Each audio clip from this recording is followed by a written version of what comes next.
لبيك اللهم لبيك لبيك لا شريك। আমিরাতে হিজরি জিলকদ মাসের চাঁদ দেখা গেছে। এমিরেটস অ্যাস্ট্রোনমিক্যাল সোসাইটির বোর্ড চেয়ারম্যান ইব্রাহিম আল জারওয়ান জানান, জ্যোতির্বৈজ্ঞানিক গণনা অনুযায়ী 2026 সালে ঈদুল আজহা উদযাপিত হতে পারে 27 মে বুধবার।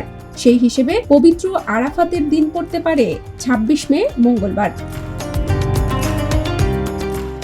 এই তথ্যের ভিত্তিতে বাংলাদেশে কুরবানির ঈদ হতে পারে 28 মে বৃহস্পতিবার। সরকারিভাবে ঘোষণা না আসা পর্যন্ত এটিকে সম্ভাব্য তারিখ হিসেবে ধরা হচ্ছে। তবে এই সিদ্ধান্ত এখনো চূড়ান্ত নয়। চাঁদ দেখার উপর নির্ভর করেই সরকারিভাবে ঈদের তারিখ ঘোষণা করা হবে।